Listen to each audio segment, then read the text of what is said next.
रमज़ेश part 91 part 91 99 1 किस तेरी नूर Asif. Asfandyar Khan America की सिटी न्यूयॉर्क में अपने अपार्टमेंट में सोफे पर दोनों टांगों को टेबल पर फैलाए हुए सोफे की पुश्त के साथ टीक लगाया हुआ था। लैपटॉप इसकी लैप पर रखे हुआ था। वो सिगरेट सिलगाए लबों में दबाए लैपटॉप की स्क्रीन पर नजरें जमाए हुए गहरे कश ले रहा था।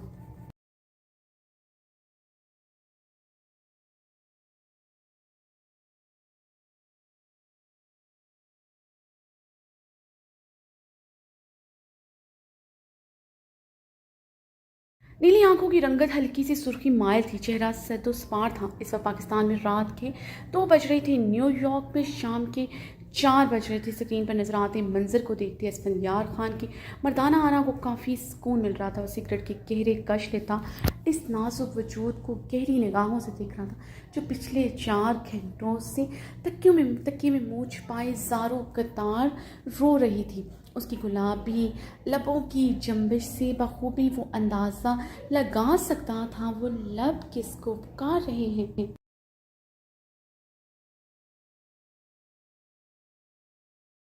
वो नाजुक वजूद राह को घंटों इसी एक नाम की तो माला जपते रोते रहता था। असफयार खान के लबों पर बिखरी तल्ख जख्मी मुस्कुराहट में इजाफा हुआ था। उसकी आंखें सच सुर्ख थी। वो इस नाजुक वजूद को रोते देखकर इस तराबी अंदाज में सिगरेट के गहरे कश ले रहा था। वो जर्रान खानजादा की बहन को तकलीफ देना चाहता था। वो पिछले 7 माह से उसकी बहन को बिन आब मछली की तरह तड़पा रहा था। उसकी सिसकियाँ, उसका तड़पना असफंदियार खान को काफ़ी सुकून दे रहा था।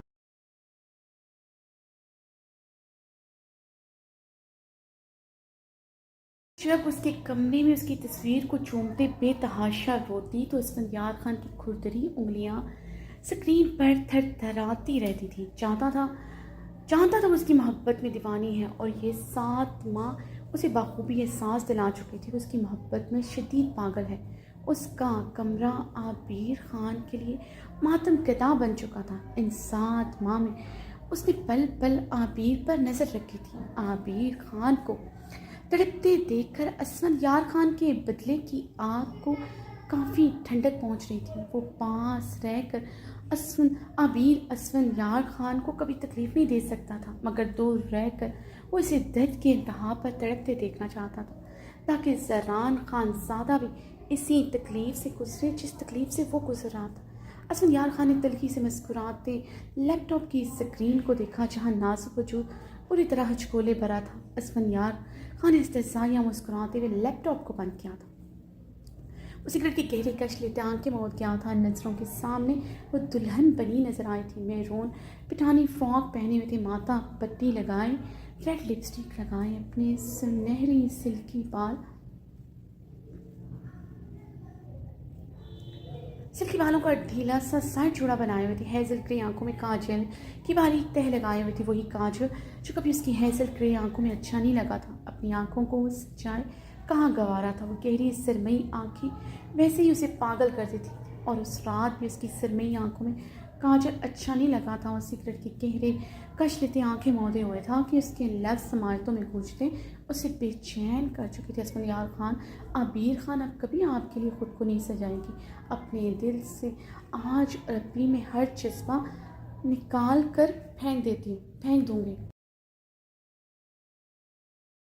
फेंकती हूँ। आबिर खान वो दिल ही निकाल कर फेंक देगी जो कभी आपके नाम पर धड़का भी। ये लब अब कभी असफंदियार खान नहीं पुकारेंगे। ये दिल आपके नाम पर अब कभी नहीं धड़केगा। असफंदियार खान आबिर के लफ्ज़ याद करता एहतजाया मुस्कुराया था। मिसेस आबिर खान रोज़ रातों को तकिया में मुँह छुपाए असफंदियार खान के नाम की माला जपती हो और बात करती हो मुझे अपने दिल से निकालने की। तुम मर सकती हो, असफंदियार खान को नहीं बोल सकती। अब सारी उम्र तुम मेरे लिए तड़पोगी, यही तुम्हारी सज़ा है।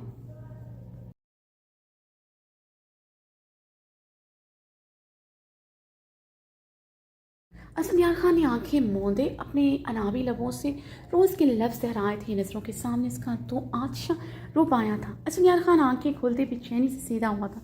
असफर उसका दहकता रूप याद करते जलती लकड़ी की मान दहका था।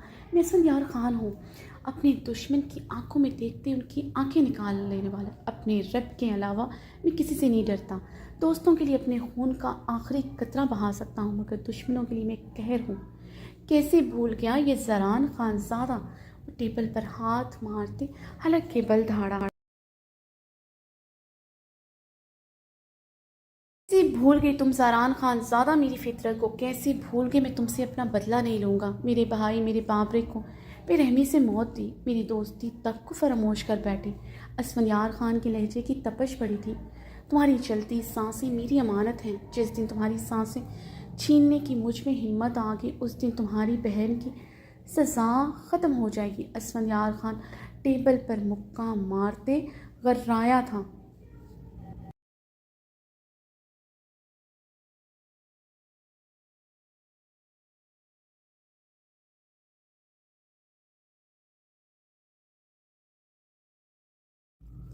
उसने गहरी सांस लेते अपने घने वालों में हाथ फेरते सोफे से टेक लगाए अपनी आंखें मोदी। नज़रों के सामने उसका दहकता रूप एक बार फिर से आया था। उस रात का एक एक पल उसकी नज़रों के सामने आता, रोज़ की तरह उसे इस तरह में मुब्तला कर गया था। अबीर मेरून पिठानी फ्रॉक में मलबूस थी, बालों का मैसी साइड जोड़ा बनाए हुई थी, माथा पट्टी लगाए, हैवी ज्वेलरी पहनी, मेरून लिपस्टिक लगाए हुए थी।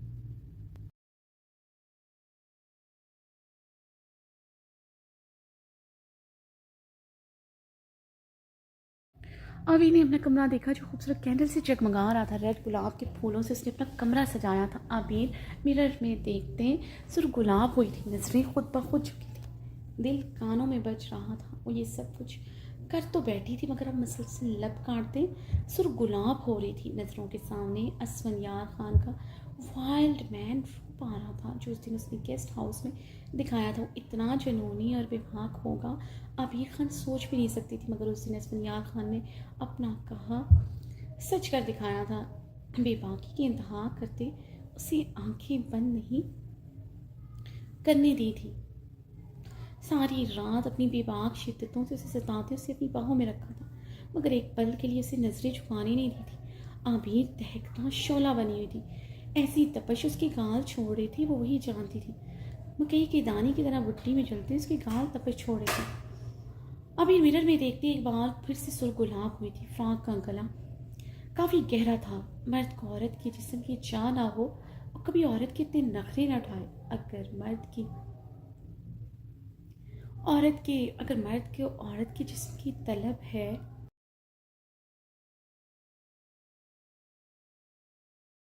बल्कि फ़ख्र का बायस होती है। वो मर्द की इसी कमज़ोरी का फ़ायदा उठाते उसे बेबस करती है। असफंयार खान के लफ्ज़ याद करते अभी ने लब काटते अपने अगले दो फैंसी बटन खोले थे। असफंयार खान 2 दिन से हवेली नहीं आया था, ना ही उसका सेल फ़ोन मिल रहा था। आबिर खान पर ये 2 दिन क़यामत से गुजरे थे। वो असफंयार खान के लिए जितनी पॉजिटिव थी, उसका 2 दिन गायब रहना उसे जलते अंगारों पर लुटा गया था।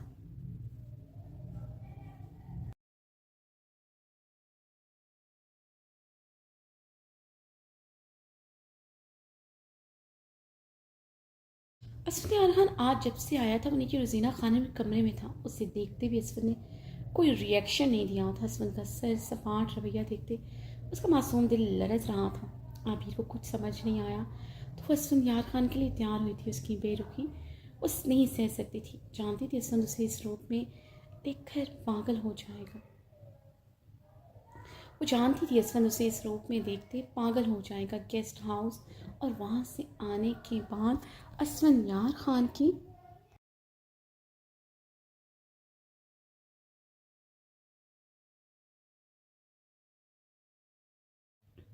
रात रात भर जुनून खेजियाँ और मोहब्बत भरी सरगोशियों से उसे अंदाज़ा हुआ था उसके बगैर नहीं रह सकता था। आबिर खान को गेस्ट हाउस में गुजरी रात याद आई तो सुर गुलाब होते अपना चेहरा छुपा गई थी। असफन यार खान का इजहार मोहब्बत कैसे बोल सकती थी। उसका असफन यार खान सिर्फ उसी का था। आबिर मिरर में देखते शर्मिला से मुस्कुराई थी। आबिर ने कमरे में लगे वॉल क्लॉक की तरफ नजरें दौड़ाई जहाँ रात के 10 बज रहे थे। असफन यार खान अभी तक अभी ने कमरे में लगे वॉल क्लॉक की तरफ नजर दौड़ाई जहाँ रात की 10 बज रही थी। असफन यार खान अभी तक कमरे में नहीं आया था। वो नीचे क्या कर रहे हैं इतनी देर, तो असमत कभी नीचे नहीं रुकते। अभी के दिल में वसवसे छाए थे। असमत रोज़ीना के साथ बैठा था, ये बात उसके लिए परेशानी का बायस थी। रोज़ीना खानम की वो हर बात मानती थी, उनका छोटे से छोटा काम अपने हाथों से करती थी, मगर रोज़ीना खानम उससे सीधी वो बात नहीं करती थी। असमत का सच सपाट रवैया सोचते उसका दिल परेशान हुआ था। यकीनन रोज़ीना खानम ने ही कुछ कहा था। आबिर बेचैन होते, दुपट्टा सर पर अच्छी तरह जमाते सीढ़ियाँ उतरते नीचे की तरफ बढ़ी। कुछ ही सीढ़ियाँ उतरी थी कि उसके कदम रुके थे।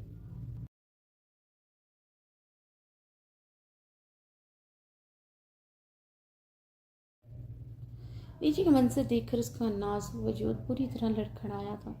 वो बेयकीनी से लरसते हुए सबको देख रही थी।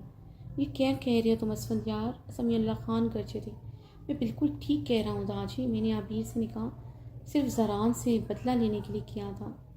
ज़रान की बहन मेरे लिए कोई अहमियत नहीं रखती। अपने भाई की कातिल की बहन को मैं कभी अपना नहीं सकता, इसलिए मैं हमेशा हमेशा के लिए ये हवेली छोड़कर जा रहा हूँ।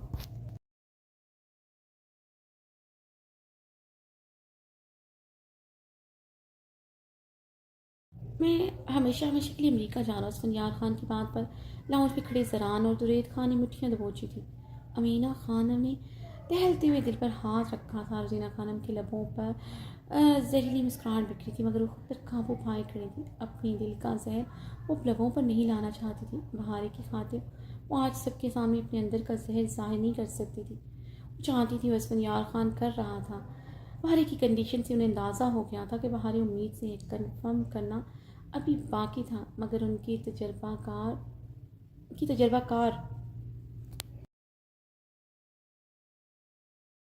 कह रही थी बहारे के पेट में शहराम खान का बच्चा है।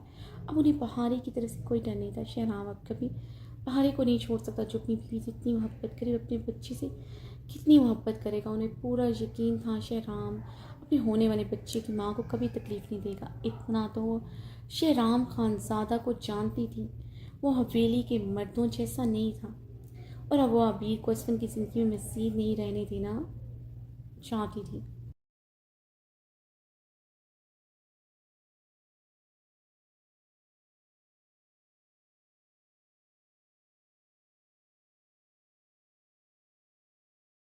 अगर तुम अबीर को छोड़कर जाएगा तो ये याद रखना, तुम्हें अपना जायदाद इस हवेली से आग कर देगा।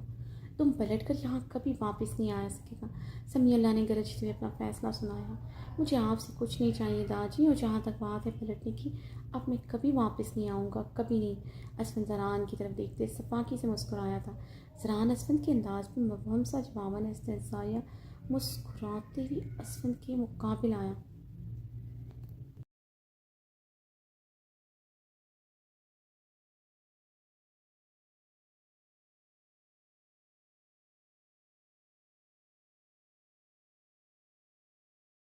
मैंने सोचा कुछ भी करके तुम्हें अपनी बेगनाही का यकीन दिलाऊंगा, मगर अब नहीं, कभी नहीं।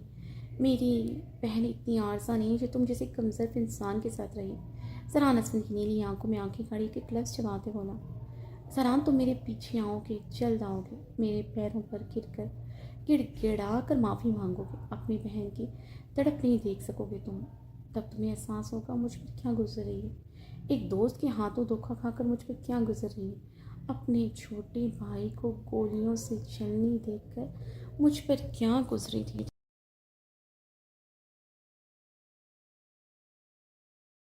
मुझ पर क्या गुजरी थी। जब मैं सोचती हूँ मेरा बाप रे तुम्हारी मारी हुई गोलियों से तड़पा होगा, उसने तड़पते रोते हुए अपनी जान दी होगी। मैं कैसे तड़पता हूँ, मुझे कितना दर्द होता है, तब तुम्हें तब एहसास होगा जब तुम्हारी बहन तड़पेगी। असफन यार खान ने तब से बोलते जरान की ब्राउन आंखों में अपनी नीली आंखें गाड़ी। मैंने बाबरिक को नहीं मारा। जरान ने असफन की आंखों में दर्द तो गर्व देख कर गहरा सांस लेते जरा ने असफन की आंखों में वो दर्द तो गर्व देखकर गहरा सांस लेते वजाहत दी थी।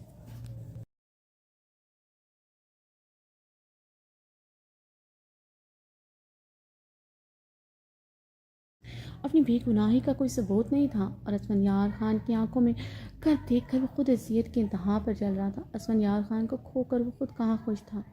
उसे कैसे बताता असफंयार खान जरान खानज़ादा के लिए क्या था। जरान खानज़ादा की जान बसती थी असफंयार खान में। तुम्हारी बात पर मैं कैसे यकीन कर लूँ कि तूने बाबरी को नहीं मारा? जिस गेस्ट हाउस में मेरे भाई का कत्ल हुआ इसमें मेरा भाई आहिल और फिर तो फिरोज़ और जरताज थे। तो गुस्से में बाबरी का पीछा करते हुए गेस्ट हाउस गया। उसके बाद वहाँ से फिरोज़ और बाबरी की लाशें आई। तुम सब सही सलामत बाहर आए, सिर्फ मेरा भाई मुर्दा हालत में आया। फिर भी तुम चाहते हो मैं तुम पर यकीन करूं? कैसे, मुझे बताओ कैसे यकीन करूं? असफा ने ज़रान की आंखों में आंखें डाले सवाल दागा। ज़रान उसे बेबसी से देख कर रह गया था। सब घर वाले खामोशी से खड़े थे। अरबत खान को ज़रान पर पूरा यकीन था वो कभी बाबरी को नहीं मार सकता। अगर उसने मारा होता कब से सरेंडर कर देता। अपने भतीजे की फित्र से बखूबी वाकिफ़ थे। मगर असफंयार अपने दोस्त को नहीं समझ पा रहा था। अरबत खान ने तासुब से रुजीना खाना पर नजरें गाड़ी जो परसकून खड़े थे। आबिर को तकलीफ़ पहुंचाने के लिए आबिर को तकलीफ़ पहुंचाने के लिए अपने ही बेटे को खुद से दूर कर रही थी। वो नहीं समझ पा रही थी असफंद आबिर से दूर नहीं होगा, उन सब से भी दूर होगा। अरबत खान गहरा सांस लेकर रह गए थे। मैं तो बहुत पहले ये जान गया था बाबरी को तूने मारा है। मैंने जानबूझकर आहिल पर इल्ज़ाम लगाया था। मैं अब्रिश के ज़रिए तुम्हें तकलीफ़ देना चाहता था। अब्रिश का नाम मत लेना, उसका नाम मत लेना। ज़र्रान ने अंगश शहादत की उंगली उठाई। तैशो अलम में बर्फीले लहजे में असफंयार खान को वार्न असफंयार खान को वार्न किया था।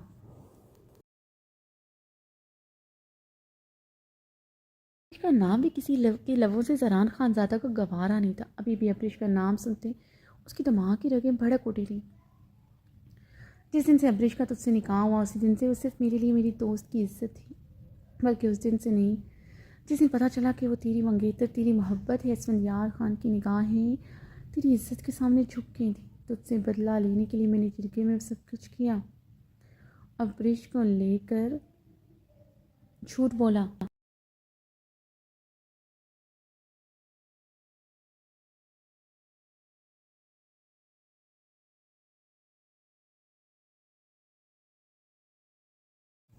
आज भी, मगर आज भी असफंयार खान शर्मिंदा है, शर्मिंदा है, खुद से नजरें नहीं मिला सकता। इतना घटिया हरकत मैं कैसे कर सकता हूँ? अपने दोस्त की होने वाली इज्जत का नाम सरेआम झिड़की में कैसे ला सकता हूँ?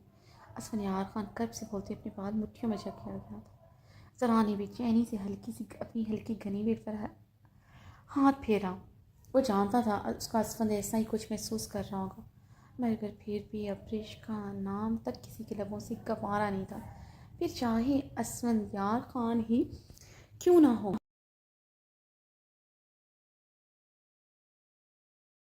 वो शर्मिंदा नहीं है, तू मेरे भाई को मार कर शर्मिंदा तक नहीं है। तुझे मेरे दर्द का एहसास नहीं है। तुझे पता ही नहीं मुझ पर क्या गुजर रही है। तू दोस्ती के नाम पर दब्बा है। असफंयार खान अब चीखा था, मैंने बाबरी को नहीं मारा। जरान ने लब भींचे एक बार फिर से वजाहत देने की कोशिश की। झूठ बोल रहे तू जरान, झूठ। तू एक मकार सफाक इंसान है। मुझे बता, तूने बाबरी पर हमला नहीं करवाया था, तूने उसे जख्मी नहीं किया था, बेरहमी से उससे डंडे नहीं मरवाए थे।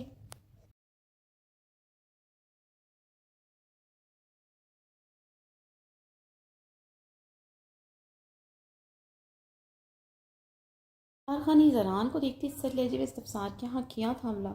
उसने आबिर को सीढ़ियों से धक्का दिया। वजह जो भी थी, तुमने मेरे भाई को जान से मारने की कोशिश की कि नहीं?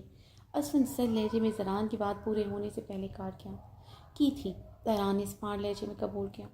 तुमने बाबरी को जान से मारने की कई बार मारने की धमकियाँ दी थी। असफन एक और सवाल दाखा, हाँ दी थी। ज़रान ने संजीदगी से इस बात में ज़रा ने संजीदगी से इस बात में जवाब दिया।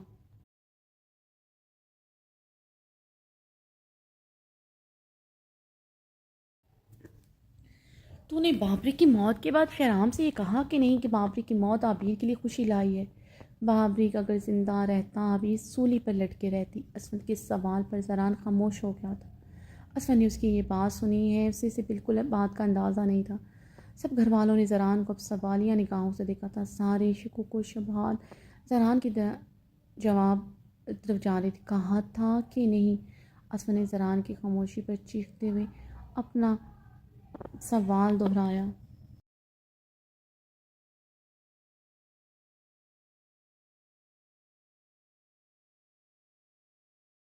था। ज़रा ने असफंयार खान को देखते कबूल किया था। सुना दाजी, आपके सबसे चहीते पोते ने क्या कहा? असफन जख्मी सा सजाया लहजे में बोलता नम आंखों से मुस्कुराया। सब बेयकीनी से जरान को देख रही थी। मैं उस दिन आ रहा था तुम्हारे पास अपने तमाम सवाल लेकर। मैं मर कर भी यकीन नहीं कर सकता था। मेरा जिगरी यार, मेरा जरान मेरे भाई को मार सकता है, मगर मेरी सारी गलतफहमी तेरी बातों ने दूर कर दी थी। असफन यार खान जख्मी सा मुस्कुराया था। दादी मर्दाने में खड़ा ये आराम से बातें कर रहा था। इसके सफाक जुमले सुनकर मैं भी जैसे मर गया था। इसने मेरे भाई का कत्ल नहीं बल्कि मेरी दोस्ती, मेरे भरोसे का भी कत्ल किया था। असफन नम आवाज़ में चीखा था, मेरे बाबे का नहीं मारा। मेरा यकीन करो, मेरे पास अपनी बेगुनाही का कोई सबूत नहीं, सिवाय एक इन्हीं लफ्ज़ों के। मैंने उसे कत्ल नहीं किया, ना मैं उसे मारने के इरादे से किया था। ज़रा असफन की आंखों में नमी देखते लब पीछे बोला, एक सबूत दे दो, मैं तुम्हारा यकीन कर लूँगा। चलो सबूत ना सी कैसी बात कर लो, मैं तुम्हारा यकीन कर लूँगा। सिर्फ इतना कह दो तुम उस दिन गेस्ट हाउस में नहीं थे। सिर्फ एक सबूत दे दो।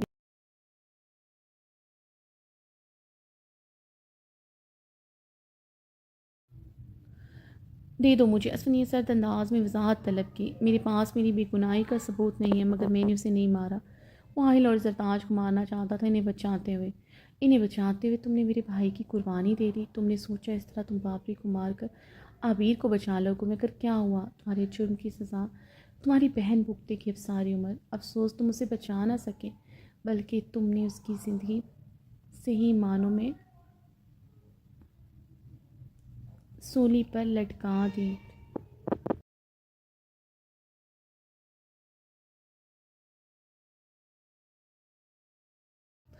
तुम्हारी नज़रों के सामने अब सारी ज़िंदगी बेवा जैसी ज़िंदगी गुजारेगी।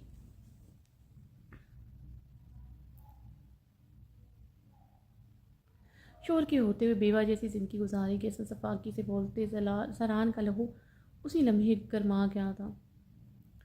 असम के लफ्ज़ उसकी रगों में दौड़ता खून भड़का गए थे। तुम्हें लगता है मैं अपनी आबिर को ऐसी ज़िंदगी गुजारने दूंगा? असफन यार खान, आबिर बहन नहीं मेरी बेटी है, समझो। जरान खान सादा उसकी खातिर जान दे सकता है, मैं इसे तेरे निकाह में नहीं रहने दूंगा।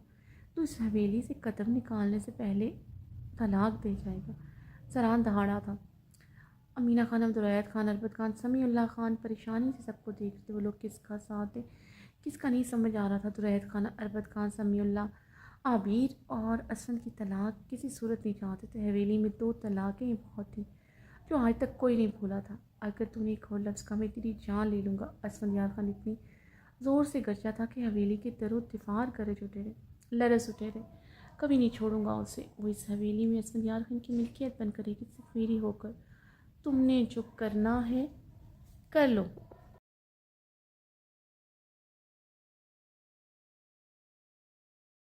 खान, अब्दुल कर लो, मेरे सीने में गोलियां उतार दो, मैं इसे कभी नहीं छोड़ूंगा। ना इसे छोड़ने के लिए इसे निकाह किया था।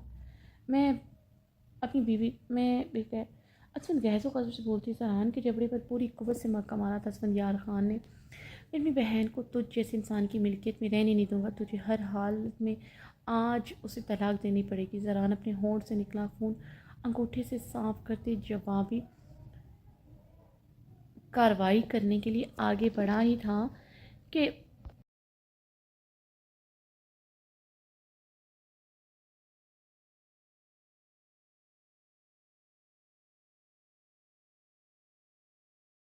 तो रहत खान की गरज पर उसके कदम ठहरे थे। रुक जाओ ज़रान, तुम सबका शर्मो हया मर गया है क्या? तुम बड़ों के सामने ये बकवास कर रहे हैं। जुरैद खान गुस्से से बोलती। असफंद और ज़रान के बीच हायल हुए थे। इनका शर्मो हया मर गया, बल्कि इनका गैरत मर गया जो ये दोनों ऐसी बातें करें। बल्कि ये दोनों ही हमारा नज़दीक बे दोनों का मुकाबला जारी, कौन सबसे बड़ा। समीउल्लाह खान का आज सब का धारा छूटा था।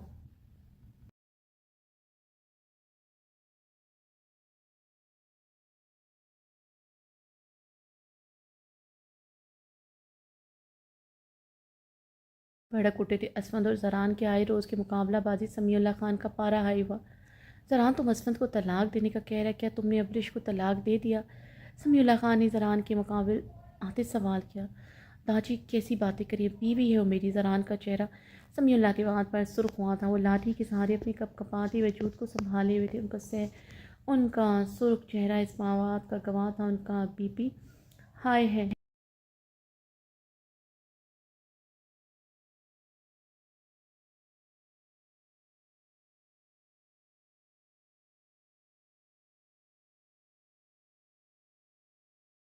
ज़रा लब पीछे खामोश हो गया था, वरना अब्रिश को तलाक देने वाली बात उसे बुरी तरह चुभी थी। तलाक बीवी को ही दिया जाता है, माँ को नहीं, जो तुम्हारा चेहरा सुर्ख हो गया। समीउल्लाह ज़रान का सुर्ख पैरता चेहरा देखकर तंजिया कहा। ज़रान अपनी गनी वेट पर हाथ फेरते खामोश हो गया था। हमको ये बताओ अब्रिश कहाँ है? समीउल्लाह ने ज़रान को खामोश देते अगला सवाल दगा। वो अपने घर इस्लामाबाद है, ज़रान ने लब भींचे जवाब दिया था।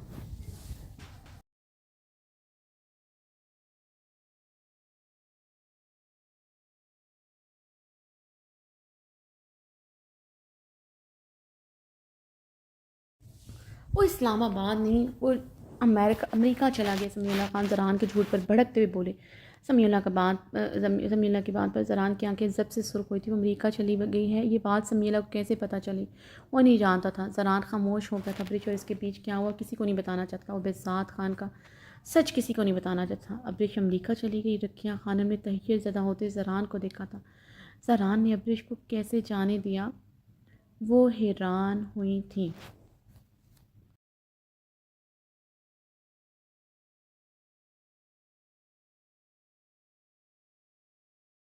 नहीं, तुम्हें ना पता वो अमेरिका गई कि ना तुम्हें पता है वो अमेरिका चला गया। हमको इतना बता दो, अमेरिका तुम्हारी इजाज़त के बगैर कैसे चला गया?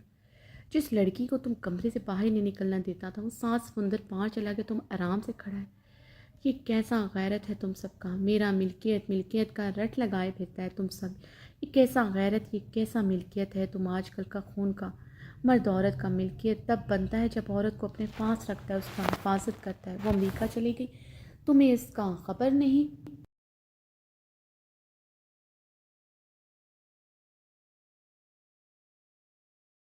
ज़रान खानज़ादा की मिल्कियत और हमेशा रहेगी। किसी ने कहा मुझे खबर नहीं?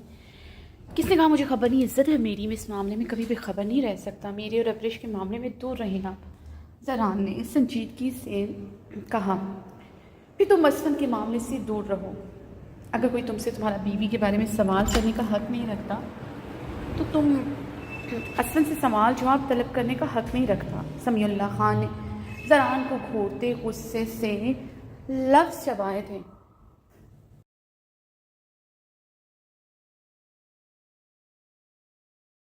असफन की हमायत कर रहे हैं? ज़रान ने लब भींचे पूछा था। मैं किसी की हमायत नहीं कर रहा, मगर अब इस हवेली में तलाक की बात नहीं होगी। हमारा बड़ा पोता जो सबसे इज़्ज़तदार बना फिरता है, उसका दिया हुआ तलाक है हमारा माथा पर तमगा सजाने के लिए बहुत है। समीउल्लाह तंजिया बोले थे। असफन जाना चाहता है जाए, उसे कोई नहीं रोकेगा। समीउल्लाह ने अपना फ़ैसला सुनाया।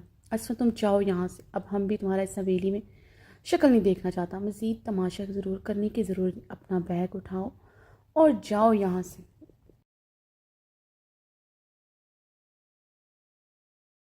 खामोशी से खड़े असम यार खान को देखते, संजीदगी से हुक्म देते, अपना लाठी पर दबाव डालते मर्दानी की तरफ बढ़ के।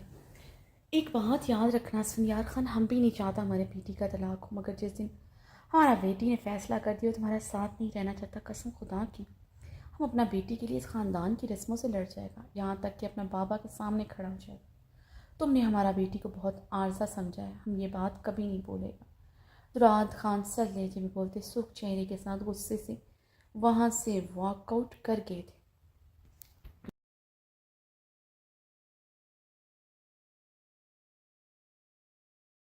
नीचे खुद पर काबू पाया था। आबिर उसे लेकर कभी कोई फ़ैसला नहीं ले सकती थी। अगर कभी ऐसा होता, वह कोई फ़ैसला करने से पहले उस नाजुक वजूद की जान लेना ज़्यादा पसंद करता। असद कुछ पल सबको देखता रहा था, फिर रसीना खानम की तरफ बढ़ते ने गले से लगाया। हमने तुमको अल्लाह के अमान में दिया। रसीना खानम ने भीगे लहजे में बोलते असद की पेशानी पर अपने लब रखे। असद की जुदाई उनका दिल चीर रही थी, मगर आबिर और ज़रान से नफ़रत इस कदर शदीद थी कि वह असद की जुदाई भी सहने के लिए तैयार थी।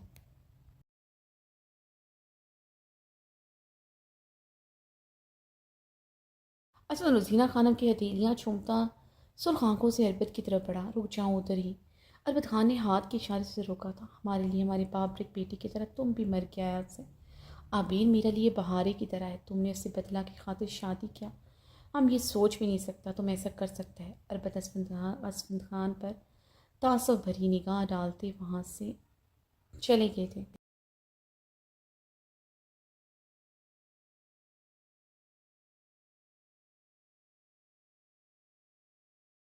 अब भींचे ने देखते रहा, आंखों की सुर्खी में इजाफा हुआ तो उसने मिट्टियाँ भींचे मर्दानी की तरफ देखा जहाँ से अरबत खान गए थे। फिर वो सर झटकता अपना बैग घसीटता दाखिली दरवाजे की तरफ बढ़ा। मीना खानम ने रोते हुए दुपट्टे से अपनी आंखें पोंछी थी। भाभी सब्र से हौसला से काम ले, ये बच्चा लोग कहाँ हमारा सुनता है, हम भी तो है, हम अपना बेटे की जुदाई बर्दाश्त करें। जीना खानम ने सोफे पर बैठते मीना खानम को सली दी थी। जवाबन मीना खानम ने उन्हें जिन नज़रों से देखा था वो नज़रें चुरा गई थी। भाभी हम पहले ऐसा चाहता था मगर हम अब नहीं, हमने तो असफंद को बहुत समझाया मगर वो किसी का सुनने के लिए तैयार ही नहीं है। रोजीना खानम ने दुपट्टे से अपनी भीगी आंखें रख ली। मीना खानम गहरा सांस लेकर खामोश हो गई थी। मुझे लगा था तुम आबिर से मोहब्बत करते हो मगर आज मैं गलत साबित हुआ हूँ। अगर तुम उससे मोहब्बत करते कभी उसे मेरे किए की सज़ा न देते। मुझे अफसोस है मैंने उसे तुम्हारे निकाह में दिया। ज़रान की बात पर उसके भारी कदम ठहरे थे।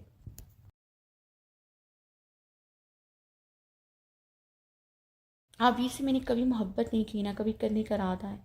वो पहली रात से मेरे लिए सिर्फ एक मोहरा थी। असफंदियार खान ने ज़रान की आंखों में देखते इस्तहज़ाया लहजे में कहा। ज़रान असफंद की बात पर नजरें नीचे की मबहम समझ कर आया था। ये तो वक्त बताएगा तुम उससे मोहब्बत करते हो कि नहीं, लेकिन तब बहुत देर हो जाएगी। ज़रान ने इस्तहज़ाया मुस्कुराया।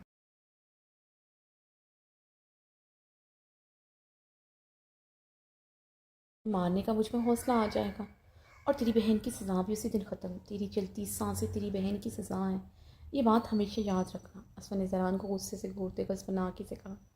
ज़रान की आंखें सर सपाट हुई थी। असफन उसे घूरता अपने ट्रॉली बैग घसीटते दाखिली दरवाजे की तरफ बढ़ा। आबिर जो तीसरी सीढ़ी पर खड़ी है सब भीगी निगाहों से लरसते हुए देख रही थी। असफंदियार खान को दाखिली दरवाजे की तरफ देखते तीसरी सीढ़ियाँ उतरी। दुपट्टा सर से उतरता उसके कंधे पर लहरा रहा था। दुपट्टे का पल्लू उसके पैरों के नीचे आया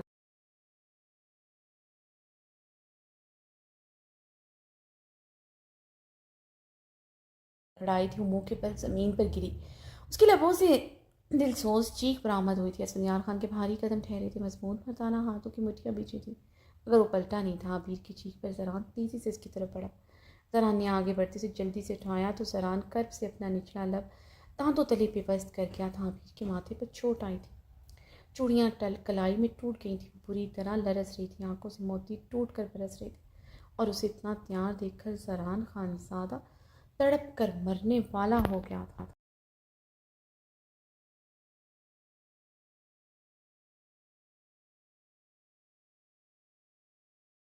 मुझे असफन से बात करने थे। अभी ज़रान के आसार से निकलती रोते हुए असफन की तरफ तेज़ी से बढ़ी। वो तेज़ तेज़ कदमों से चलती असफन यार खान के मुकाबले आई थी।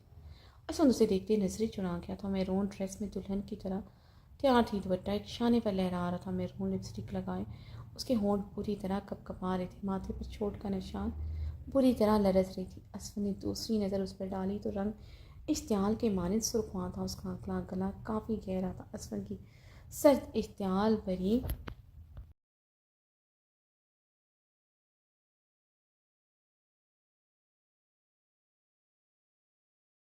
अभी ने जल्दी से दुपट्टा सर पर सीने पर फैलाते सर पर ले लिया था। मैं मुझे पता नहीं था मैं जल्दी में।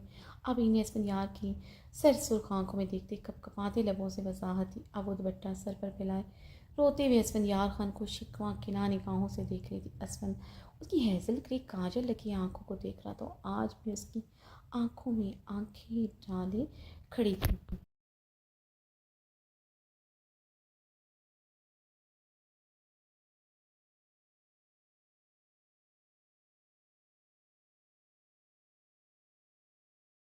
उसकी हैसियत की आंखों में काजल आज भी असफियार खान से बर्दाश्त नहीं होता। कुछ पल उसे देखता रहा फिर उसके भड़कते रूप को गौर देखते उसने भी निगाहें पहनी थी।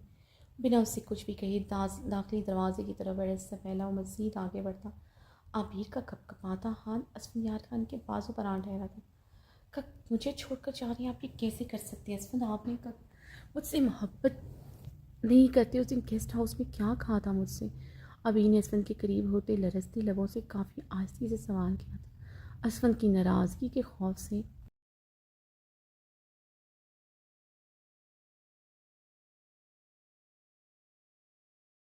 एक मरतबा लाउंज में अपने हक के लिए आवाज़ उठाते हुए उसे बेशर्मी के ताने मिल चुके थे। तो रैत खान से थप्पड़ खा बैठी थी। आज वो कुछ भी कहकर सबकी नाराज़गी का सबब नहीं बनना चाहती थी। आज अगर दुरैत खान ने थप्पड़ मार दिया तो सामने खड़ा सफाक इंसान शायद आज ढाल भी ना बने। वो तो सफाकी की हर हद पार करते उसे मिले बगैर छोड़ कर जा रहा था। क्या कहा था मैंने? असवन ने उसके दो आतिशा रूप को बगौर देखते बर्फीले लहजे में पूछा। असवन ने भी काफ़ी आज की उसके सवाल पर पूछा था। वो भी नहीं चाहता था घर वालों तक उनकी कन्वर्सेशन पहुंचे।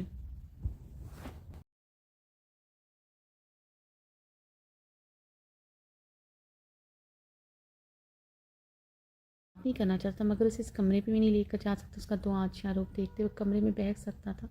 जो वो नहीं चाहता था वो मुकाबिल के किसी रूप से बहकना नहीं चाहता था। आपको याद नहीं है असफंद यार खान?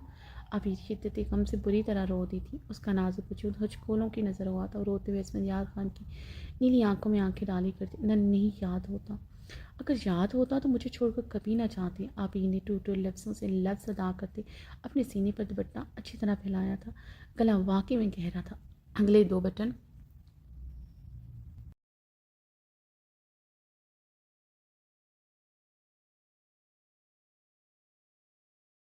बोले थे। आबी ने कांपते हाथों से वो बटन बंद किए। असफन यार खान उसके सामने आया था ताकि उस पर किसी की नज़र न पड़े। अब उसका नाजुक वजूद उसके चौड़े वजूद के आगे छुप गया था। लाउंज में अब किसी की भी नज़र आबीर पर नहीं पड़ी थी। कब कुछ भी नहीं याद नहीं। असफत इतनी कमज़ोर याददाश्त तो आपकी नहीं ये फिर मेरे मामले में हो गई। आबीर असफंयार को देखते ज़ख्मी सा मुस्कुराई थी। उसकी कटावदार मेरून लिपस्टिक से सजे होंठों को देखकर अपना असफन ने निचला लब दांतों तले पे बस किया था। गले में कांटे से चुभे थे।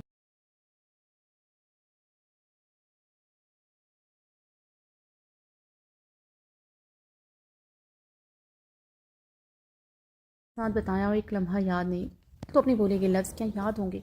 असल सपाकी से बोलते हैं। आबिर के दिल में चिरके लगा गया था। आबिर की रंगत जैसे लम्हों में इज्जत पड़ी थी।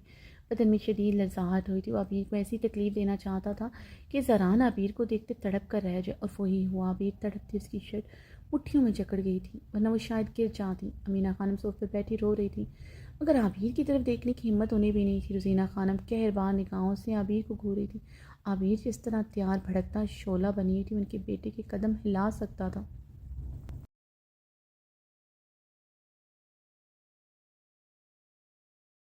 बेटी की नज़र नहीं ठहरती थी। असद की गहरी प्यासी निगाहें उन्होंने अक्सर अक्सर आबिर का गहराई से तवाफ़ करते देखा था। आबिर का नमकीन हुसन असफन यार खान के कब से होश ठिकाने लगाया था इतना तो वो जानती थी।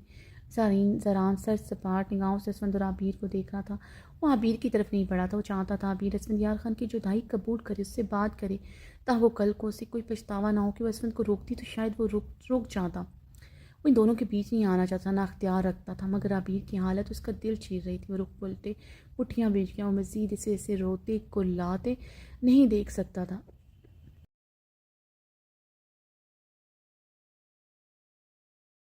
याद असफंद आपने मुझसे मोहब्बत का इजहार किया था। अगर आप कभी मुझसे जुदा हुए तो मर जाएंगे आप। आपने ये एक बार नहीं कई बार कहा था। आबिर ने असफंद यार खान की आंखों में देखते अंगज शहादत की उंगली उठाए उसके सीने पर रखती हिचकी लेते से याद करवाया।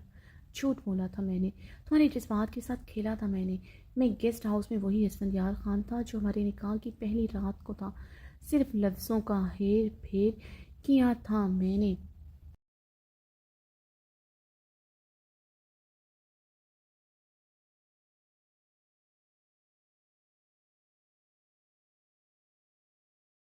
पहली रात की शिद्दतों पे और उस दिन गेस्ट हाउस की शिद्दतों में ख़ास फ़र्क नहीं था। बेरहमी ही बेरहमी थी।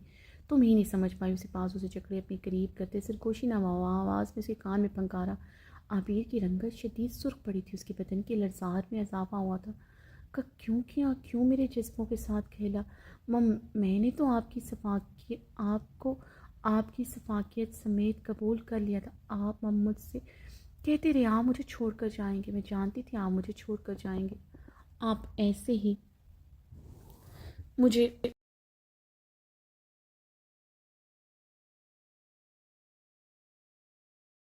दर्द होता बहुत दर्द होता। आबिर खान आपकी जुदाई में तड़प कर मरने वाली हो जाती। जानते हैं शदीद मोहब्बत करती हैं आपसे। आबिर खान आप पर मरती हैं आपकी दीवानी है मगर जो अब दर्द हुआ है वो शदीद हुआ है। आपकी आबिर तड़प कर मरने वाली नहीं हुई बल्कि मर चुकी है, क्योंकि आपके गेस्ट हाउस में बोले के लफ्ज़ मेरे लिए क्या है आप कभी नहीं समझ सकते। अगर मुझे छोड़कर जाना ही था तो वो लफ्ज़ ना कहते, अगर वो सब कह ही दिया तो ये ना कहते कि आपने मुझसे छोटे लफ्ज़ बोले थे। अब कैसे जीऊँगी मैं मर जाऊँगी।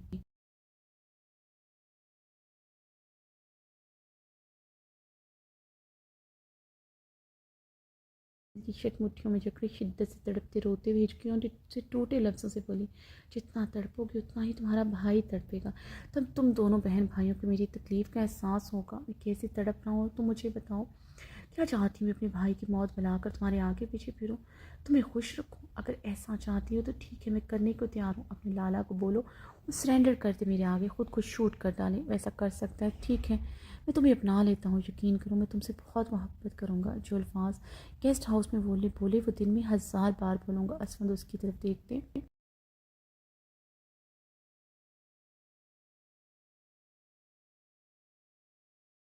आवाज़ इतनी ऊंची ज़रूर थी वहाँ खड़े हर इंसान तक बखूबी पहुँचती। फ़रहान असलम की लफ्ज़ सुनते गुस्से से वीर की तरफ बढ़ा था। मज़ीद अपनी बहन की तस्लील बर्दाश्त नहीं कर सकता था। रुक जाएं लाला, मुझे असफंदियार खान से बात करने दे, बोलने देने। जितनी मेरी तस्लील करेंगे मुझे इतनी बोलने में इतनी आसानी होगी। वीर भी के लहजे में बोली थी। ज़रान अपनी मुठ्ठियाँ दबोचते उधर ही रुक गया था। ज़रान ने तहशो इख्तियाल से अपनी हल्की घनी पेट पर हाथ फेरा था।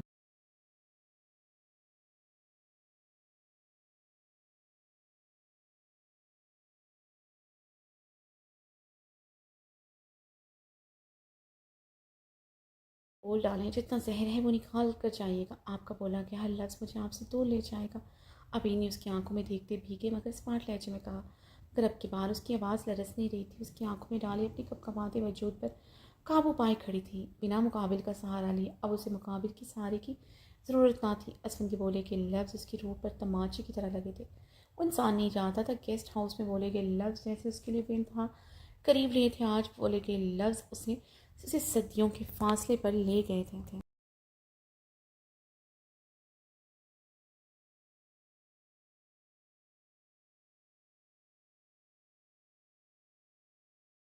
मोहब्बत की तौहीन की थी, इस इंसान की नफ़रत कबूल थी, मगर मोहब्बत में छुपा झूठ और धोखा कबूल ना था। उसने उसे तकलीफ़ पहुँचाने के लिए मोहब्बत का सहारा लिया था। आबिर खान को ये कबूल नहीं था। तो मुझे कभी नहीं बोल सकती मिसेज़ असफंदियार खान।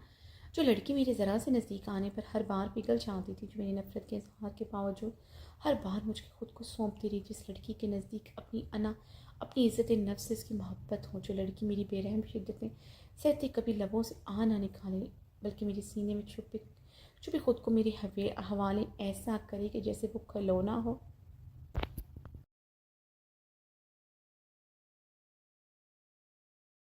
सकती। और यही तुम्हारी और तुम्हारे भाई की सज़ा है। असफंदियार खान एक बार फिर से उसे बाजू से जकड़े अपने करीब करते उसके कान में सरगोशी नमा आवाज़ में फनकारा था।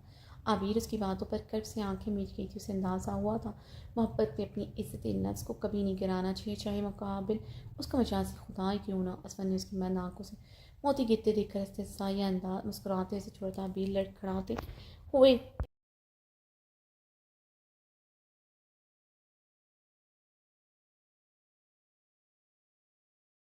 मुश्किल खुद को संभाला था। फिर असफंद उसके लरज़ते वजूद पर एक नज़र डालते तेज़ तेज़ कदमों से दाखिली दरवाजे की तरफ बढ़ा। अभी ने रोते हुए उसकी छोड़ी पुश्त को देखा था, फिर वो भागते हुए इसकी तरफ बढ़ी। इससे पहले वो दाखिली दरवाज़ा खोलता, उसका नाजुक कपकपाता हाथ दरवाजे के हैंडल पर आन ठहरा था। असफंदियार खान, आबिर खान के दिल से आप आज और अभी से उतर गए हैं। मीर खान अब कभी आपके लिए ख़ुद को नहीं सजाएगी अपने दिल से, और आज और अभी मैं हर जज्बा निकाल कर फेंकती हूँ। आबिर खान वो दिल ही निकाल कर फेंक देगी जो कभी आपके नाम पर धड़का भी। ये लब कभी अब असफंदियार खान नहीं पुकारेंगी, दिल आपके नाम पर अब कभी नहीं धड़केगा। आपको लगता है अब 3 लफ्ज़ बोलेंगे तो आपका हक मुझ पर ख़त्म हो जाएगा। तलाक दिलों की भी होती है और इसमें मर्द औरत किसी को भी इख्तियार होता है वो तलाक दे। आबिर खान के दिल ने असफंदियार खान को आज से तलाक दे दी है। आपके मुताबिक आपका हक मुझ पर रहेगा, मगर मेरे मुताबिक आपका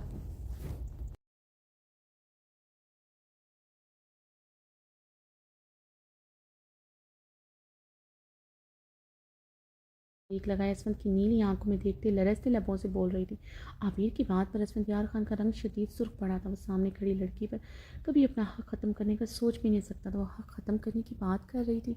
असल उसके करीब होती उसके दोनों अतराफ में हाथ जमा गया। जिस दिन आंखों से आंसू ख़त्म हो गए, जिस दिन बगैर जिस दिन मेरे बगैर तुम दिल से मुस्कुराई, मैं समझ जाऊँगा तुम मुझे भुला चुकी हो। जिस दिन तुमने मुझे भुलाया, उस दिन मैं तुम पर अपना हक ख़त्म कर दूँगा।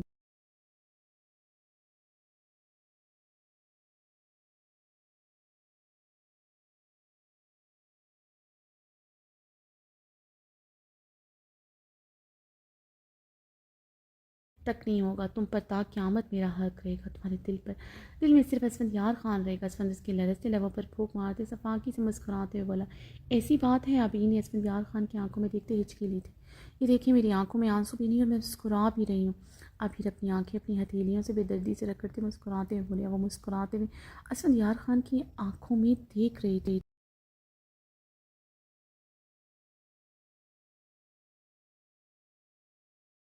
छुआ था, उसे इसकी लेते उसे भीगी निगाह आंखों से देखती मुस्कुरा, जिसका दो अच्छा मसमाना रूप असवन के दिल में पहली रात की तरह होता था।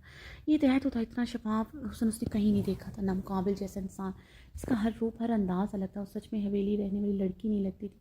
उससे जुदाई भी हंस कर कबूल कर रही थी। दिल का कर्ब आंखों और चेहरे से अयां था, मगर उसके याकूती लब मुस्कुरा रही थी। असमत कर कुछ पल उसके खूबसूरत रूप को देखता रहा, फिर से बाजू से चक्री अपने करीब करके आता।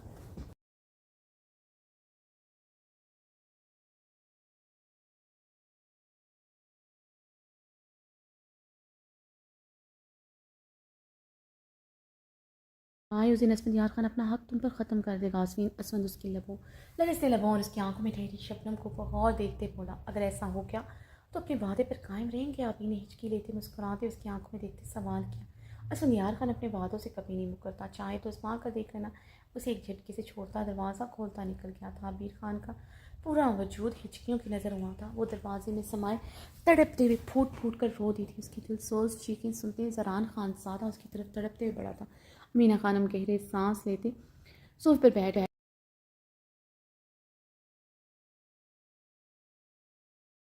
आवाज़ इख्तियार कर गया था। इनका कोई भी बच्चा खुश नहीं था। मीना खानम ने रोते हुए बेवास लबों से अरहाम को पकारा, जिसे वो कभी नहीं बोलती थी। हसीना खानम आबिर की चीखें सुनते मुस्कुराते हुए अपने कमरे की तरफ बढ़ी। उसकी चीखें उनके दिल को सुकून दे गई थी। ज़रा ने आबिर की तरफ बढ़ते उसे अपनी बाहों में भरा। नाना, आखिरी बार मुझे संभालें, आखिरी बार मुझे अपनी बाहों का सहारा दे दें, सिर्फ आखिरी बार अपनी आबिर को संभाल लें। मैं वादा करती हूँ आज के बाद कभी नहीं रहूँगी, सिर्फ आखिरी बार लाला। शिद्दत से रोते हुए ज़रान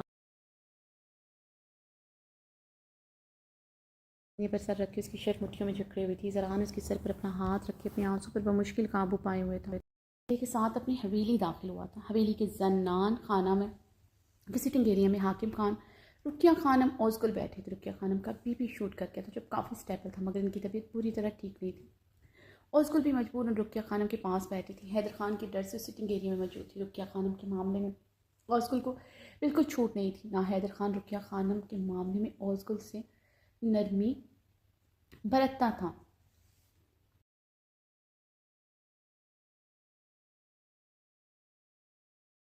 दाखिल हुआ तो वो सबको इग्नोर करता, तेज तेज कदमों से लाउंज से दाखिल होता, अपने कमरे की तरफ बढ़ा। सबने हैरत से हैदर खान की चौड़ी पुश्त को बेयकीनी से देखा था। वो बगैर सलाम दुआ के बाद दुआ के अपने कमरे में चला गया था। रुकिया खानम की तबीयत ख़राब थी, वो जानता था, फिर भी वो बगैर पूछे अपने कमरे की तरफ बढ़ गया था। ये बात नाकाबिल यकीन थी। हैदर खान मर तो सकता था, मगर रुकिया खानम में ला के मामले में लापरवाही नहीं बरत सकता था। रुकिया खानम ने परेशानी से दहलते हुए दिल पर हाथ रखा। हाकिम खान भी परेशानी से सोफे से खड़े होते। हैदर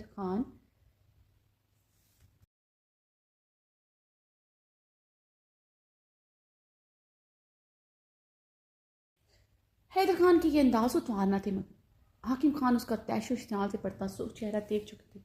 बात बहुत बड़ी थी। हाकिम खान ने परेशानी से अपने चेहरे पर हाथ फेरा।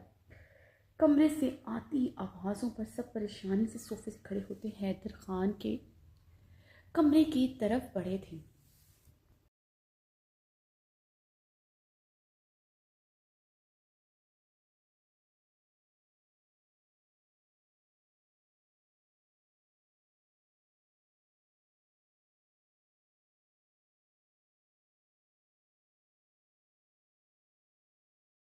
हैदर खान ने कमरे का दरवाज़ा धार से बंद करके अंदर से लॉक किया।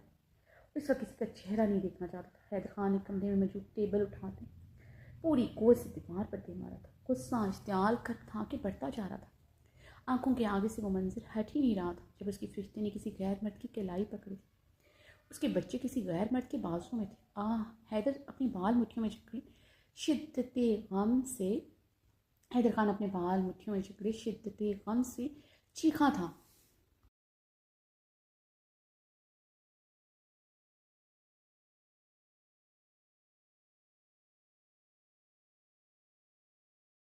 बच्चे कब इस दुनिया में आए उसे पता ही नहीं था। उससे अपने बच्चों के नाम भी अभी अभी पता चला था। उसकी बीवी ने उससे बताना ज़रूरी ही नहीं समझा था कि वो बाप बनने वाला है। उसकी फरिश्ते ऐसा कर सकती है,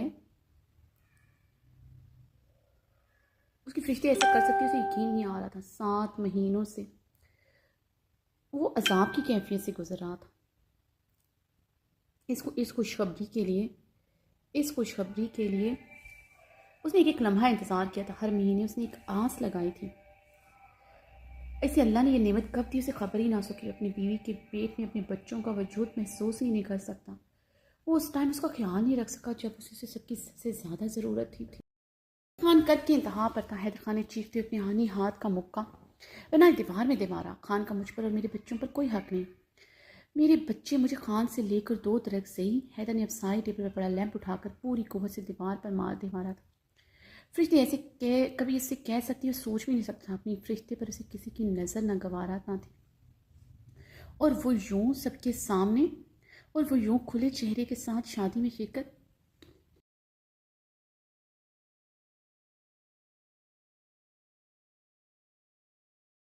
दुल्हन बनी आई हुई थी।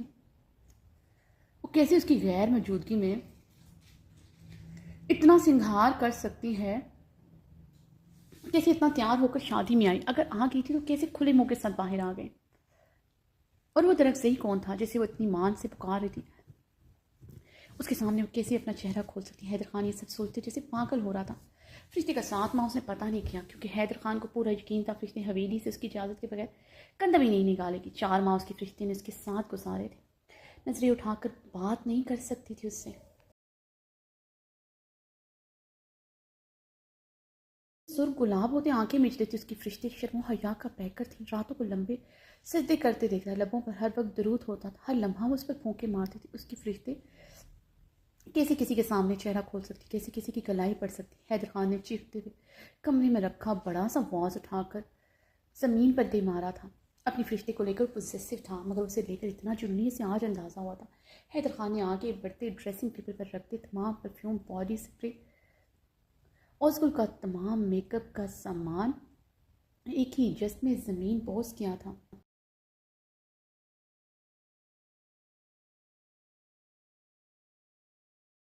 मेकअप का सामान ही कि जिसमें ज़मीन बोझ क्या था। वो मेरे बच्चे हैं, हैदर खान के बच्चे हैं। देखता हूँ कैसे तुम उन पर हक जताने से मुझे रोक सकती। तुम पर भी सिर्फ मेरा हक है, ता क़यामत रहेगा। हैदर खान ड्रेसिंग मिरर में देखते हलक के बल चीखा था, तुम्हें और अपने बच्चों को मैं मज़ीद उधर रुकने नहीं दे सकता। मुझे मेरे दराब ज़राब मेरे पास चाहिए। हैदर खान ने मिरर में देखते जबड़े बीतते खुद से कहा। हैदर खान की नज़र अपनी गर्दन पर बने निशान पर पड़ी थी।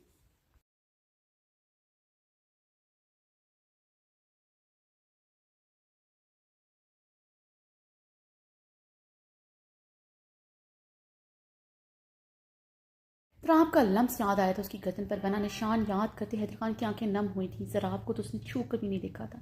क्या उसकी गर्दन पर भी निशान है? ज़राब की आंखों का रंग कैसा है उसे कुछ भी मालूम न था।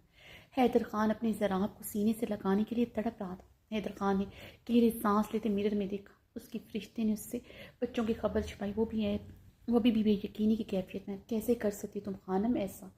कैसे तुम मेरे बच्चों को मुझसे छुपा सकती? कैसे तुम किसी गैर मर्द की कलाई को छू सकती? कैसे किसी के सामने अपना चेहरा खोल सकती? कैसे? हैदर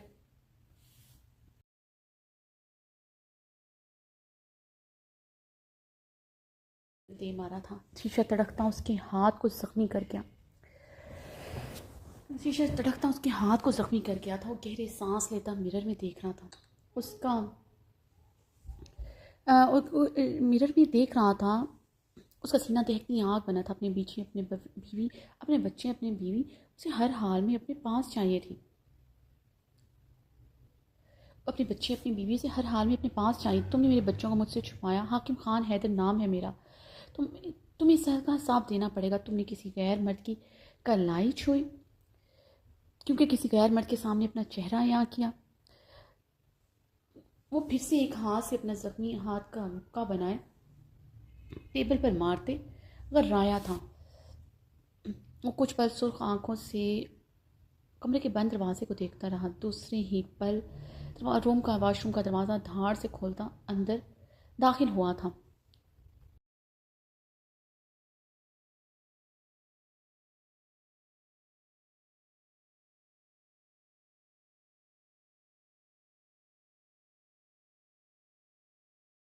ने ठंडे पानी का टैप खोला था। उसका खोलता दिमाग और खोलता सीना ऐसे ही ठंडा होना था। अपनी बच्ची और बीवी फिर से नज़रों के सामने आए। हैदर खान ने चीखते हुए दीवार पर अपने आने हाथ का मुक्का एक बार फिर से दे मारा था। अपने चेहरे पर अपनी खानम का लम्स याद आया था। अपनी खानम की बेकरारियाँ, उसकी वफाएं याद आई थी। नज़रों के सामने बहुत से फरिश्ते की संगत में गुजरी बहुत से गुर्बत की रातें याद आई थी।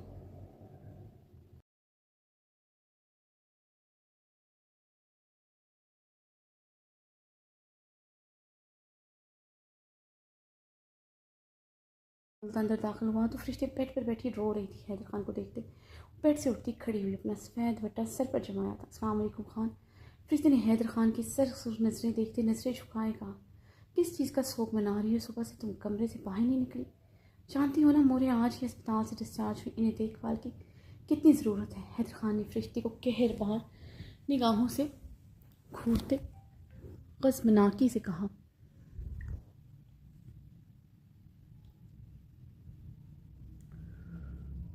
फरिश्ते को कहर बार निगाहों से घूरते क़स्मनाकी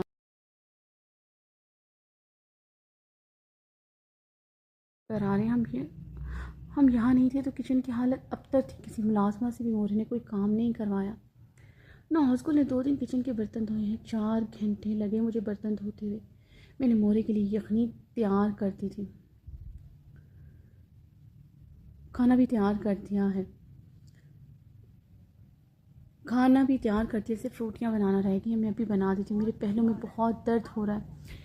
मैं सिर्फ थोड़ी देर आराम करने आई थी कमरे में। फरिश्ते ने भीगे लहजे में हैदर खान के गुस्से से घबराते जल्दी से वजाहत दी। हैदर खान का गुस्सा नाराज़गी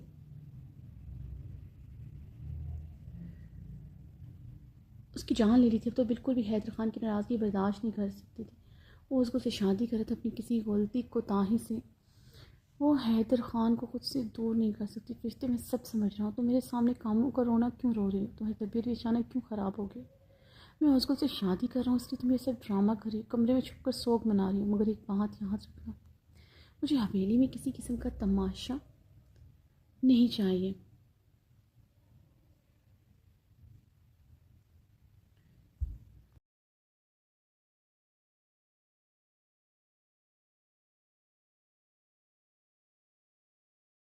बस कल ही हो जाएगा, तुम्हें ये काम नहीं करने पड़ेंगे। मगर मोरे का हर हुक्म फिर भी तुम मानोगी। जहाँ तक बात है औज़कुल से शादी की, तुम्हारी और औज़कुल के हकूक़ में बराबरी की सतह पर अदा करूँगा। इसलिए रोती धोती मुझे तुम आइंदा नज़र ना हो। हैदर ने अपनी क्लाई से रिस्ट वॉच उतारते ड्रेसिंग टेबल पर रखते सख्ती से कहा, मैंने कब अपने हकूक़ की बात की खान? आप मुझे दिन में एक बार अपना चेहरा दिखा दीजिएगा, मेरे लिए यही बहुत है।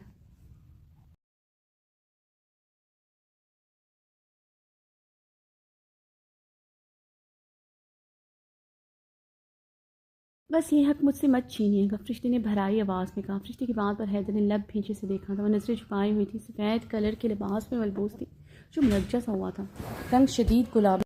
वहाँ पर हैदर ने लब भींचे से देखा था। वह नज़रें झुकाई हुई थी, सफ़ेद कलर के लिबास में मलबूस थी जो मुलज्जा सा हुआ था, रंग शदीद गुलाबी हो रहा था। आरिस नाक गुलाबी थी। कल से अब कमरे में आया था, लेकिन वह कल रात से रो रही थी। हैदर उसे बहुत देखते अपने जबड़े भींच गया था। उसे औज़गु से शादी हर कीमत पर करनी थी। रुकिया खानम से बढ़कर इसे कोई अजीज़ नहीं हो सकता था। ना ही अब वो चाहता था कि औज़गुल से शादी करने के बाद उसे फरिश्ते कमरे में यूँ रोती धोती मिले। वो जानता था उसका सुकून, उसकी मोहब्बत मरते दम तक से फरिश्ते ही थी। औज़गुल उसके बच्चों की माँ हो सकती थी, मगर उसके दिल के किसी खाने को कभी नहीं छू सकती थी जहाँ से वो उसकी खानम रहती थी। उसकी फरिश्ते उसके दिल का सुकून थी, उसकी मोहब्बत। उसे हर हाल में सिर्फ फरिश्ते की गुर्बत से सुकून चाहिए था। हैदर खान इसकी मुलझी हुई कहरबान निगाहों से घूरते ड्रेसिंग रूम की जानिब बढ़ गया था।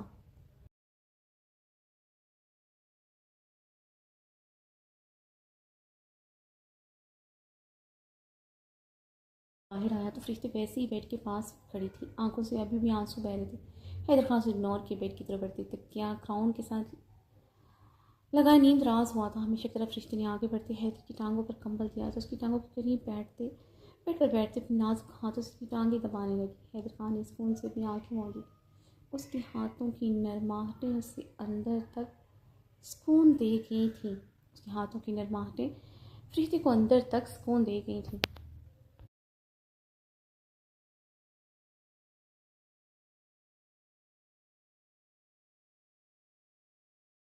गहरी निगाहों से फरिश्ते को देखा, नजरें झुकाई, उसकी टांगें मार के हर थोड़ी देर बाद वो अपनी हथेली से अपनी आंखों से बहते आंसू बेदर्दी से साफ करती। हैदर की नजरें उसकी ठोड़ी पर मौजूद स्याह घंघोर दिल पर जा ठहरी थी, जिसमें उसकी जान फंसी थी। हैदर खान ने गहरी निगाहों से उसका फिर से जायजा लिया। हमेशा उसे तैयार ही कमरे में मिलती थी, चाहे कितनी थकी क्यों ना हो। उसको आते हुए निखरी से नहाई हुई मिलती। आज ये पहली बार था वो सूलिये में थी।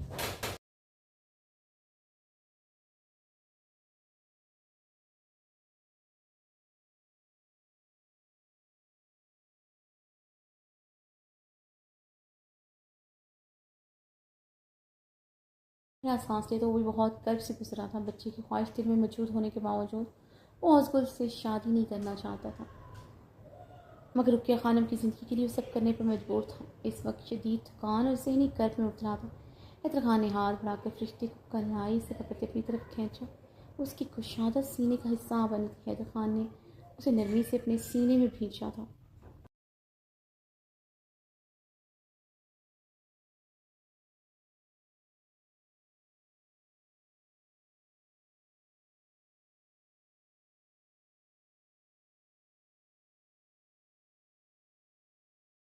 तो हैदर खान ने उसकी नाजुक कमर पर अपना हिसार मजबूत करती साइड लैम्प बुझाई। कमरे की हर बत्ती गल करती थी। आइंदा मुझे खानम तुम इस सूलिये में ना मिलो। कमरे में आते ही मुझे तुम्हारा वही रूप चाहिए जो 2 दिन होटल के कमरे में था। हैदर ने उसके कान में भारी आवाज़ में मध्यम से सरगोशी करते उसके कान के लोग को लबों से काटा था। जी खान, जैसा आप कहें। फरिश्ते की भीगी कामती आवाज़ सुनाई दी। रोते हुए हैदर खान की चूड़े सीने में समा गई। मत रो खानम, इस टाइम मुझे सुकून पहुँचाओ।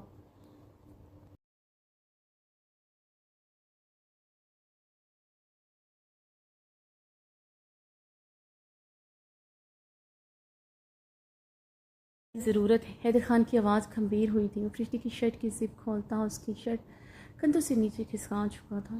फरिश्ते उसी टाइम अपने आंसू साफ करते खुद को मुकम्मल तौर पर हैदर खान के हवाले कर चुकी थी। इस रात उसने एक अच्छी बीवी की तरह हैदर खान का हक बहुत अच्छे से अदा किया था। हैदर खान ने फरिश्ते की कुर्ब से पूरी रात सुकून हासिल किया था। हैदर खान ने गहरे सांस लेते ठंडे पानी के नीचे खड़े अपने गीले बालों में उंगलियां फेरी। उसकी फरिश्ते इतनी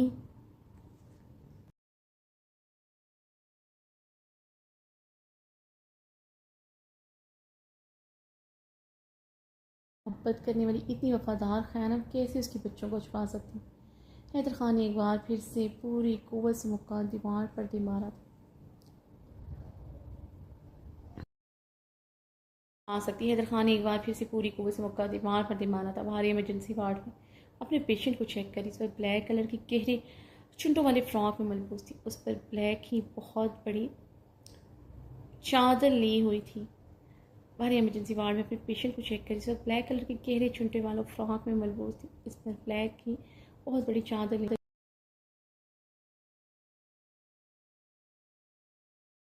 अपने पेशेंट को चेक करी थी कि आइज़ल ब्लैक एंड रेड कलर की कम्बिनेशन में मलबूस ब्लैक दुपट्टा सर पर ओढ़े जनरल वार्ड में दाखिल हुई। आइज़ल को देखकर बहारे का चेहरा सर सवार हो रहा। अपना स्टेथोस्कोप उठाए बाहर की तरफ बढ़ी थी कि शहराम अंदर दाखिल होता दिखाई दिया था। भारे वहीं पर रुक गई थी। शहराम भारे को जनरल वार्ड में देखते एक पल के लिए रुका था, फिर उसे इग्नोर किए डॉक्टर आइज़ल की तरफ बढ़ा।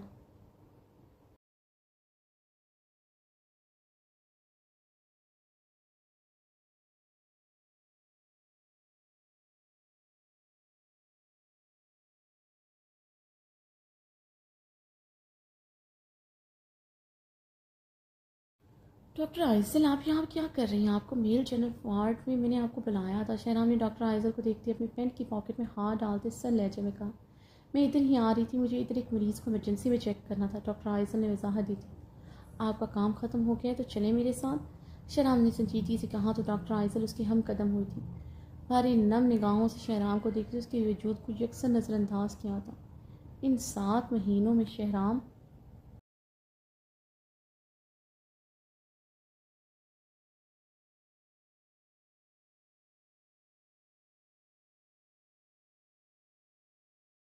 हमने आयज़ल से बात नहीं की थी, इसलिए आज शहराम को आयज़ल से बात करना बर्दाश्त नहीं हुआ था। शहराम और डॉक्टर आयज़ल के सामने जनरल वार्ड अबूर किए थे। वो तेज़ तेज़ कदमों से जनरल वार्ड को अबूर करते बाहर आए। कॉरिडोर में शहराम और आयज़ल तेज़ तेज़ कदमों से मेल जनरल वार्ड की तरफ बढ़ रहे थे। शहराम भारी शहराम को पुकारती तेज़ तेज़ कदमों से चलते शहराम के मुकाबले आई थी। भारी का सांस पूरी तरह फूल गया था। उसकी कंडीशन ऐसी नहीं थी, कोई इतनी तेज़ी से चलती थी।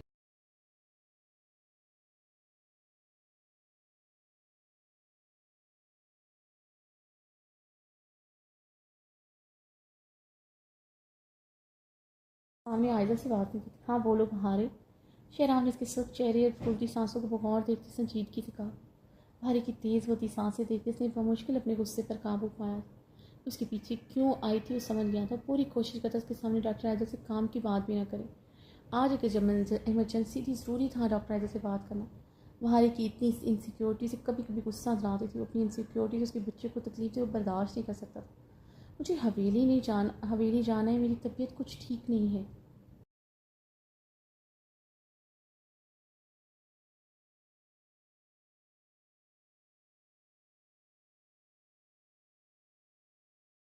इसकी कलाई चकड़ी क्या हुआ है, कोई परेशानी वाली बात तो नहीं। शहराम परेशानी से बहारी के करीब हो तो उसके पेट पर हाथ रखने ही लगा था, एकदम उसने हाथ पीछे किया। बहारी ने लब भींचे नम निगाहों से शहराम का अंदाज देखा था। उसका बेहद ख्याल रखता था। हॉस्पिटल में भी उसे ऑफिस में बुलाते थे, हाथों से खाना खिलाता था, मगर शहराम के साथ सबके सामने से बहुत मोहतात अंदाज में बात करता। डॉक्टर आइजल के सामने वो ज़्यादा मोहतात हो जाता था और ना ही बहुत अंदाज में बात करता था। डॉक्टर आइजल के सामने वो ज़्यादा मोहतात और ना ही उसने उस हॉस्पिटल में किसी को बच्चे के बारे में बता नहीं दिया था। जूस उसमें छुप जाता था। वज़न बिल्कुल नहीं बढ़ा था, पेट भी इतना ज़्यादा नहीं था। चुनट वाले फ्राक और बड़ी चादर में किसी को पता नहीं चला था कोई प्रेग्नेंट है, मगर शहराम क्यों सबसे अपने बच्चे का छुपा रहा था। उसे ये बात बर्दाश्त नहीं होती थी। ओके, तुम रहीम खान के साथ हवेली चली जाओ और रेस्ट करो, शहराम नरमी से कहता। डॉक्टर आइजल के साथ मेल वार्ड की तरफ बढ़ गया था।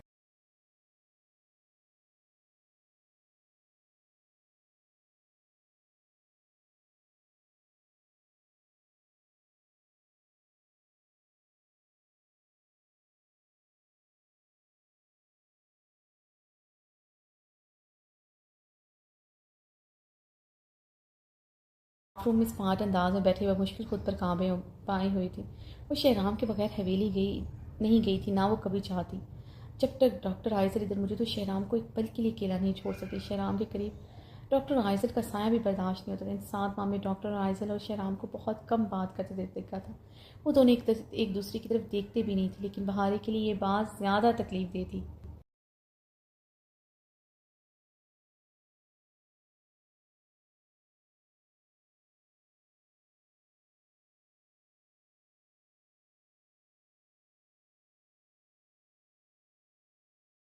आइजल से नजरें क्यों चढ़ाए फिरता है। डॉक्टर आइजल की आंखों में शहराम को देखते शिकवा बना होती थी। मीटिंग में हर जगह शहराम खान डॉक्टर आइजल की तरफ निगाह नहीं करता था, बल्कि मुखातिब तक नहीं करता था। ये बात बहारी के लिए पहले से ज़्यादा तकलीफ दी थी। डॉक्टर आइजल भी शहराम को मुखातिब नहीं करती थी, मगर अब फिर से कुछ दिनों से डॉक्टर आइजल छोटी छोटी बातों के लिए शहराम को मुखातिब करने लगी थी। शहराम भी अब आइजल को मुखातिब करने लगा था।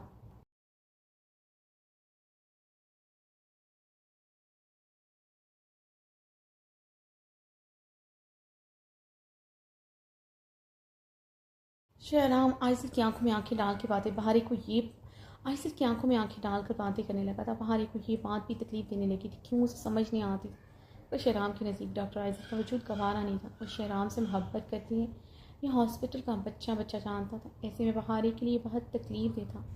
शहराम उसे हॉस्पिटल से क्यों नहीं निकाल रहा था। बहारी सोच पर इस तरह भी अंदाज में बैठी चेहरा हाथों में छिपाई हुई थी। बहारी गहरी सांस लेते सीधी हुई थी।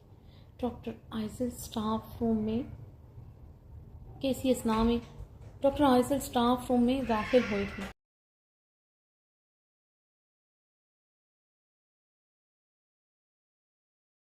आयसल को देखते मजीद खुद पर काबू पा ना सकी थी। सही 7 महीने से बर्दाश्त करी थी, आज सब का दामन जैसे छूटा था। वो एक ही झटके से सोफे से खड़ी होती डॉक्टर आयसल के मुकाबले आई। हो गया डॉक्टर आयसल आपका? शहराम के दिल में अपने लिए हमदर्दी पैदा कर लिया आपने। भारी ने सुख चेहरे के साथ इस्तेज़ाया सवाल किया।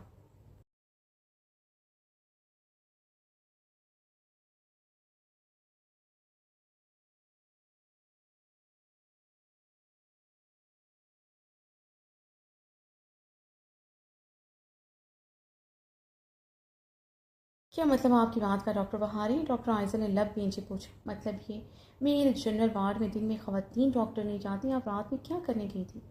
कल रात को doctor Furqan, doctor Mudassir, doctor Irfan की ड्यूटी थी, तो फिर आप क्या कर रही थी मेल जनरल वार्ड में? भारे ने तिनक कर पूछा था। इमरजेंसी पड़ गई थी, इस वक्त उधर कोई नहीं था, मैं चली गई जनरल वार्ड, दैट्स इट।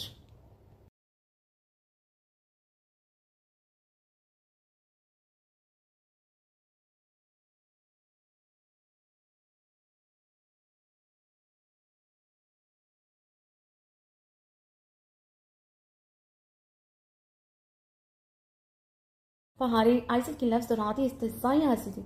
आपने किसी मेल डॉक्टर को इन्फॉर्म क्यों नहीं किया? खुद क्यों भागी गई? अगर कल रात किसी पेशेंट ने आपकी कलाई पकड़ ली थी तो इतना वावेला मचाने की क्या ज़रूरत थी? अगर वावेला मचाना ही था तो कल मचात मचाती। आज शहराम को ये सब बताने की क्या ज़रूरत थी? वो इस हॉस्पिटल का ऑनर है, आपके मसाइल हल करने के लिए उसने यह हॉस्पिटल नहीं बनाया। क्या कहना चाहती हैं आप? आयज़ल ने लब खींच दी। स्मार्ट अंदाज में बहारी को सवालिया अफसफामिया निगाहों से देखा था।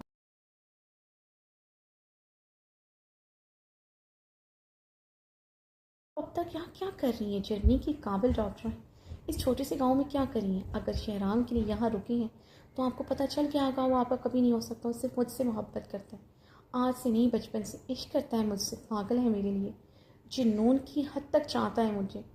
ये हॉस्पिटल तक उसने मेरे लिए बनाया है।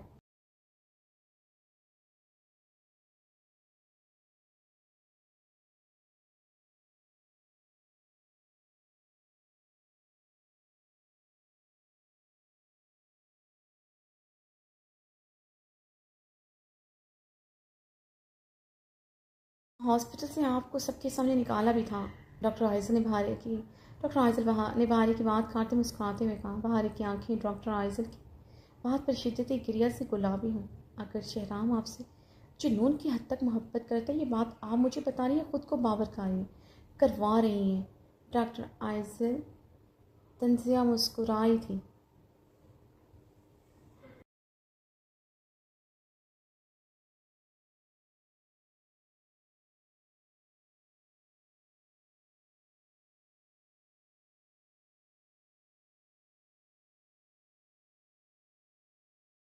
मोहब्बत का सबूत मुझे आपको आप या किसी को बताने की ज़रूरत नहीं, वो मेरे पेट में पल रहे हैं। बाहर ने लब फैलाते हुए अपनी गर्दन से चादर हटाते अपने पेट पर हाथ अपनी गिर से चादर हटाते अपने पेट पर हाथ रखा था, जिसे देखते डॉक्टर आयसर के कदम लड़खड़ आए थे, रंगत मतगैर हुए थे। और डॉक्टर आयसर की हालत देख के बाहरी की आंखें चली थी। डॉक्टर आयसर का इतना शदीद रिएक्शन समझ नहीं आया था। वो शहराम की बीवी थी, माँ बनना तो फितरी अमल होता था। फिर डॉक्टर आयसर की रंगत ऐसे ऐसे लम्हों में फ़र्क क्यों हुई थी?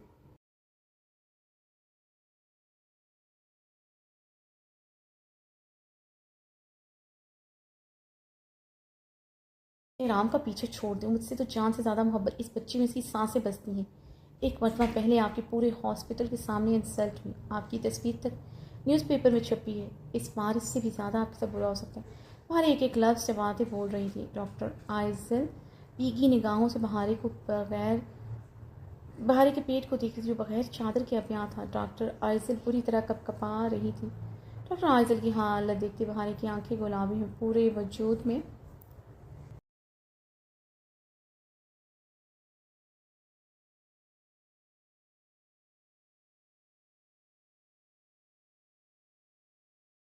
वो भी उसके शहराम के दिल को में बसाए हुए थी। बहारी से ही बर्दाश्त नहीं होता। आप इंतहा की चीप औरत हैं, बल्कि घटिया कहना ज़्यादा मुनासिब होगा। बहारी की शहराम की सर बहारी आवाज़ पर बहारी की रंगत फाक हुई थी।